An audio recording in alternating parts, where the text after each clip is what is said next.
Hello, welcome back. As you can see, I've finished the thing, Western Star truck. There's a bit of dust on the back of him there. All finished, and I think it looks quite good. But there have been some real trials with this one. It's the first shiny truck, if you like, that I've attempted. All the other trucks that I've tried, I've built, have been military trucks, and by the very virtue of what they are, they have matte paint on them. This one has got shiny paint, gloss paint on it, and it's been a whole learning curve. It's completely different. The other thing is, the kits that I normally use are Trumpeter, Hobby Boss, there's quite a few of them, but they seem to go together really well, and when you glue them together they stay glued together. This Iteria kit has issues to say the very least.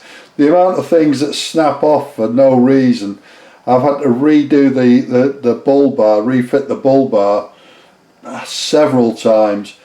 Just before I started to make this video, the near side front wheel fell off. Literally, it snaps off at the steering joints, the steering knuckles. Super glue is the answer, obviously. Whilst I was putting the wheel back on, because I had to lean it on its side, it snapped one of the mirrors off. It's been a bit of a nightmare really, but yeah, you have to persevere, don't you? And I think I've got there eventually. It's not too bad. As you can see, it looks well. If you stand back a distance, it's fine. I'll stop it spinning round in a second or two, and you can see I've got it all lit up as I said I would do, and all the lights work. All the controls for the lights are inside the sleeper cab. Not the sleeper cab, the sleeper part of the cab. The engine and the mechanical bits of the truck are under the bonnet, obviously, where they always would be. I'm not going to open the bonnet, because every time I open the bonnet I snap the bull bar off, which is very annoying. What else is there? A couple of points that I'm talking about the painting first of all. The fuel tanks, you may remember from the last video, I took them off. I had them all fitted on. I took them off and repainted them, and they've been a disaster right the way through. As I say, it's been a learning curve. I'll take this off here before I explain a little bit more to you. Turn it off at the wall, take that off there, and get rid of that. How's that? I'm going to leave it on the piece of board. As I say, it takes the slightest movement and something breaks, something falls off it. It's very annoying.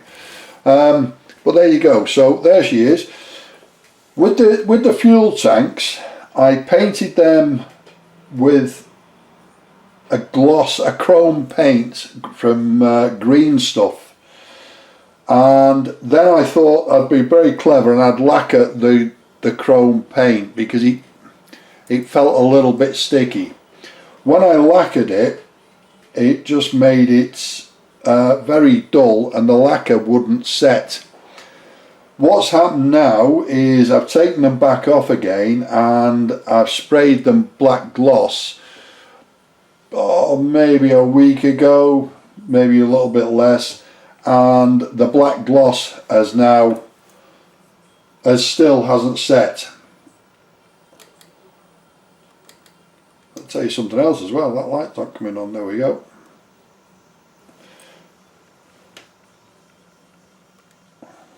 I think the battery's going on that. Anyway, you've seen all the lights on it. The switches for the lights are all at the top here, as you probably noticed. Turn them on and off as I go along. Yeah, and they're all touch switches on the inside of the cab, the sleeper. I'm not going to do that again. That was an experiment that has worked, but the next time I do it, I'm going to start putting all these trucks on dioramas, and all the switches and the wiring will go into the diorama, so it can have proper switches on it. I think it'll work a lot better. As I say, a lot falls off. Sorry, I was talking about the fuel tanks. The fuel tanks are actually still sticky now. The paint hasn't set yet, which is extremely annoying. But I'm sure it will set in time.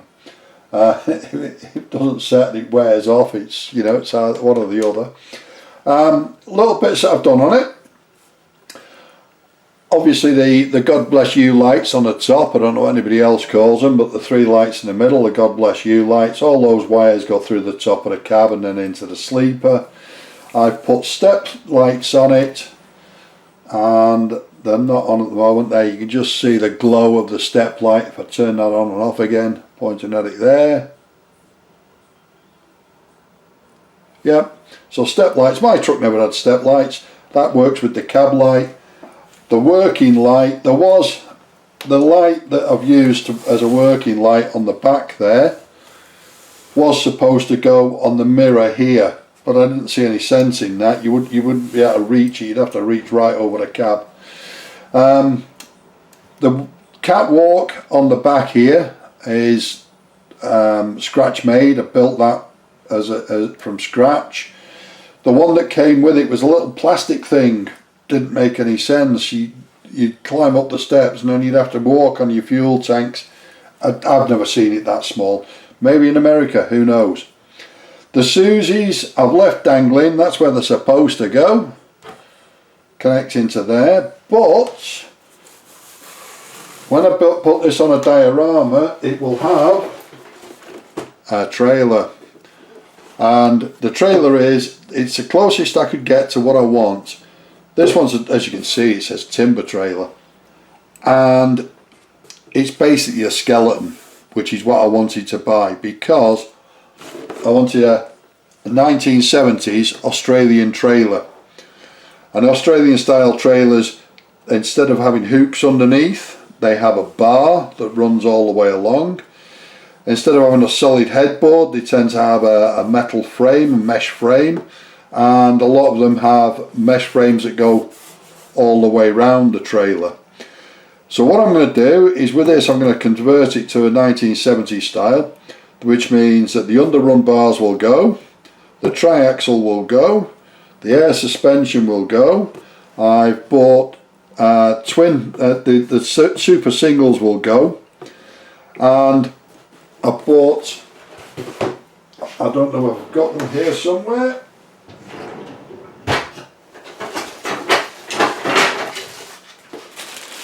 Yep, here we go. A selection of wheels, and they're really good.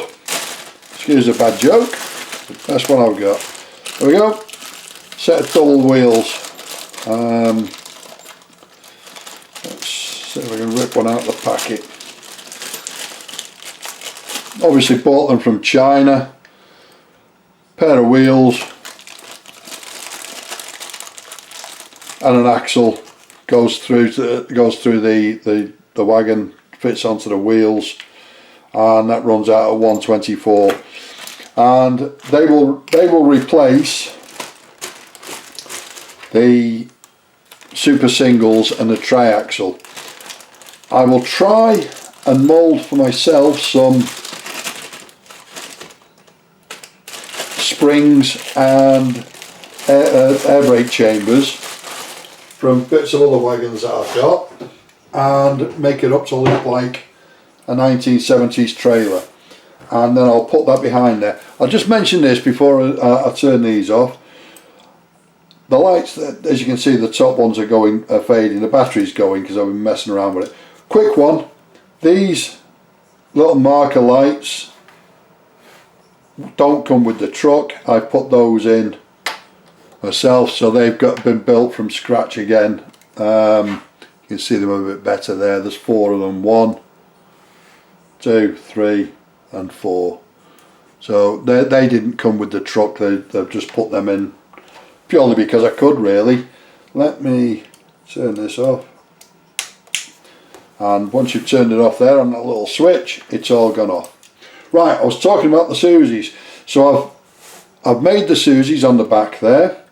I've made them look all oily and greasy because they very often are on any truck. This would have been, or mine was certainly, a 3-line system, a red, blue and a yellow. So that's what I've put on there. I don't know if this truck, it didn't come with any Susies or any hint of Susies. So all this on the back is scratch built. But I'm assuming because of the age of it, it might well have been a 2 Susie line and an ABS line. I might be wrong. As well as the lighting line, of course. Little bits on the ends of them there, just a little bit of tube. I don't know if you can see that. Let's zoom in. Dropped a knife on floor. Yeah, you can just see the little silver bits on the end to emulate the plug-in Susies. See that? I picked it up by the bull bar again. It'll fall off again in a minute, you watch. So Susies are all scratch built. The lighting bar on the back here was all scratch built. I've told you about that before, I've shown you all that before. The fifth wheel, if it was a road train, from memory, they had a 3-inch kingpin, so you couldn't pull a normal trailer. You had to, with a 2.5-inch kingpin in it. But you had to have a trailer with a 3-inch kingpin. I might be wrong, but that I'm sure it was. It was a heavier fifth wheel on it to pull the weight, so it didn't just snap off. Guesswork that, because I just don't remember anymore. It's over 40 years ago, maybe even 50 years ago I was in Australia and drove heavy trucks over there. Anyway, moving swiftly on. The windows, and I think I mentioned this to you, the masking had been on for so long, it had been on for 10 months, that some of it stuck on completely. What I did find, I'll just show you that a bit more closely. You can see the marks on the glass there, one there, there's another one just behind the mirror there. Yeah, now they look really bad zoomed in like that, but they're not really that bad. When you're looking at it normally you can see them, but they're not disastrous. And I bought a bottle of this. Now there's a bit of good and there's a bit of bad. It was about £4 for the bottle, super gloss finish. And I painted it onto some of the windows that were badly affected by the masking tape, and it really brought the gloss back up again, and you couldn't see it at all. The only trouble with it is, anybody that's used it already knows this, you can only use their thinners to clean your airbrush or your brushes. So the thinners are about £9 plus postage, which I thought was a bit of a rip-off. The gloss is dirt cheap, and the thinners to use it are really very expensive. But there you go, who knows? No doubt to make use of that bottle, rather than throw a paintbrush away every time I use it, I'm going to have to buy a bottle of thinners. What else have I done on it that's not strictly true, not strictly to the kit? This aerial was a pogo stick for the American version of this, and what they've done is they've just sent an American version and changed a couple of bits to make it into an Australian version of this truck. So these were the pogo sticks that would go on the corners so that the driver could see where the corner of his vehicle was. We didn't tend to use, I did drive wagons in Australia, trucks in Australia that had pogo sticks on them, but there weren't that many around. There's an extra hole in the roof, so I thought, I know what I can put in there. I'll put the pogo stick in and have it as a whip aerial. And the actual aerial that came with this truck snapped, so I put it in as a short aerial on the other side there. I don't know if you can see him Can you see him? He's only very thin. There you go. There he is. Okay, so I've utilised both holes that were left in the roof there. These two beacons on the top here were meant to go on the top of the air cleaners, air filters. Now I've researched it, and yeah, indeed there are some trucks that have got the beacons on the air cleaners. I didn't like that at all. Mine didn't have any beacons on it at all, so I put them up there.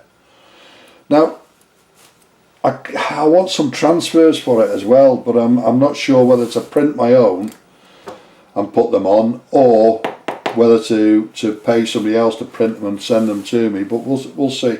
For the company name, and they used to call me the Pommy, and I was going to put that at the top there on here. Who knows? Might look all right, might not. Everything else is fine. There's nothing else I can to really tell you about. It's just a model truck, isn't it? I think it looks quite classy in the red. That's the colour of mine. Bright red with black as a contrast. I think it looks quite good. Tiny little brushes that I used to paint around the door frame there. Never used them before. They're makeup brushes. No, they're not. I'll tell you a lie. They're not makeup brushes at all. They're for nail art, for painting your nails. Or not my nails, but generally ladies' nails, and painting patterns on them. They're absolutely superb for painting stuff like that, round and around. One thing I did find with painting the shiny paint is that if you make a mistake when you're putting the detailing in, it's, as long as you're fairly quick, it's really quite easy to repair it with a bit of airbrush cleaner or a little bit of alcohol. The alcohol tends to affect the glass, airbrush cleaner doesn't. A little bit of airbrush cleaner on a cotton bud and rub it off and start again. Yeah, that's about all I can tell you. It's all finished, it's all done. I'm not putting it on a diorama yet. I'm just going to put it on a shelf for the time being, because as I say, I want to build the trailer for it and then put the trailer on it. I've got room for it now that I didn't have in my old home, because I used the end of our lounge room. So I've got room to put this on with a trailer on it. As you're already aware, this is a 1:24, and it's quite a lot bigger than the 1:35 military trucks. I've enjoyed building it, but I've got to say some of it was a real pain in the backside. It really was. And the stuff that snaps off, I really don't know about that. If anybody knows why that happens, please let me know. I've used Tamiya Extra Thin. I have some Revell glue, and I believe Iteria and Revell are something, there's some kind of coalition between the two of them, so I don't know if that would work better, but I didn't use it on this truck, and as I say, things just snap off. And I don't know if it's because I use the Extra Thin. I don't know if it was because it was in storage so long and we don't know what the storage was like, but none of the furniture was damp or anything else, so who knows? Mystery. So if anybody can let me know about that, I'd be more than happy to hear what you've got to say. If anybody's got any other comments, please leave them, good or bad. Once again, thanks very much for watching, and if you could subscribe and like the video, I'd be very, very grateful. Thanks once again. Speak to you next time. Ta-ra.